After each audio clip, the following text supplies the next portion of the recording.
Nature notes, spotty monsoon has set back some fall blooms.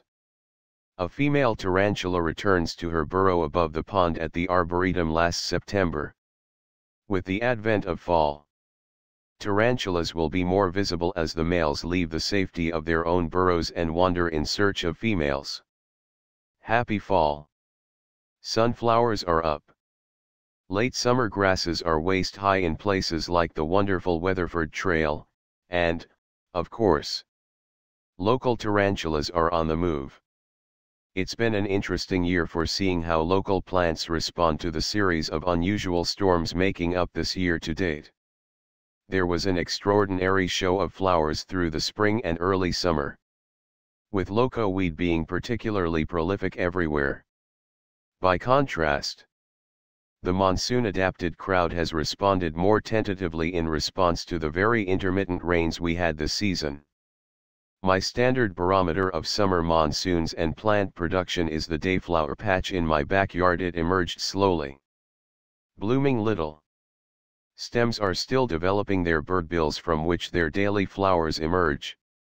Still getting ready to bloom in September, yet.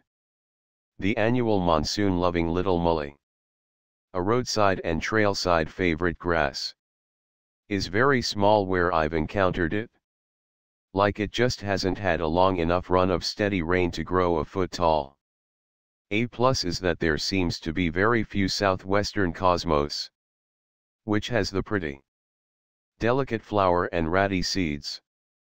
Ponderosa pine is nearly entirely dependent on monsoon storms to establish its seeds. As determined by Gustav Pearson's classy studies at the Fort Valley Experimental Forest in the early 1900s. Pine seedlings and small saplings depend on this shallower source of moisture. By contrast, according to a recent Now study, older trees rely year-round on winter-derived, deeper moisture. Kind of a nice division of resources there. I love the early studies that took place here. They open a window into another world.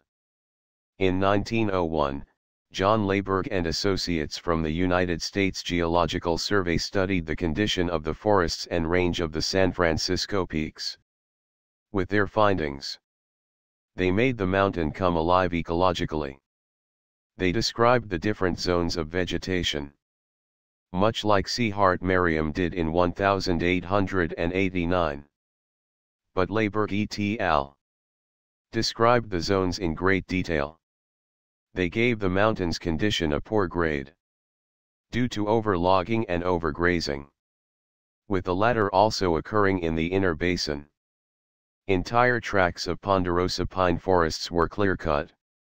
Livestock, and particularly sheep, grazed away ground cover plants and even pine seedlings.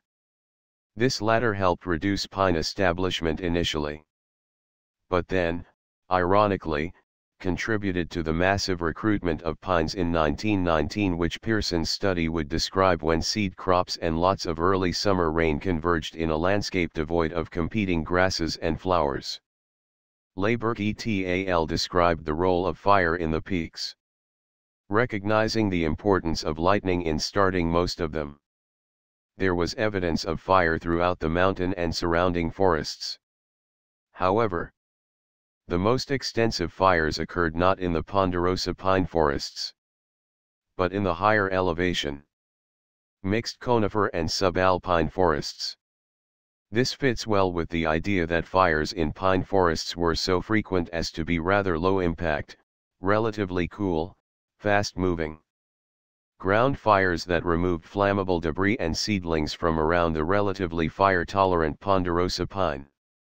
By contrast, most of the trees of the higher zones, especially Engelmann spruce and cork bark fir with their thin bark, are nearly intolerant of fire, and burn readily when fires move through.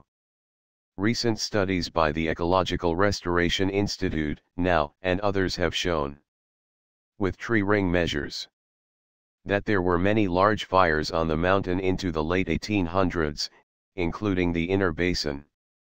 Leyberg et al. determined that aspen stands on the peaks in every case represent primary restocking after exceedingly destructive fires, which wiped out most of the original coniferous growth. After fire, aspens recolonize quickly from their matrix of underground stems and roots, such as after the 2001 LaRue fire on the west flank of the peaks, which they colonized within several weeks. Inner basin forests burned by the stand replacing Schultz fire in 2010 have since been replaced by dense aspen clones, with stems over 15 feet tall today. It will be many decades before pines re-establish by seed and grow enough to overtop them. Aspens benefit greatly from fire, as it opens habitats for this shade-intolerant plant. When you look at the colorful patches of aspens in the peaks this fall, remember how they came to be.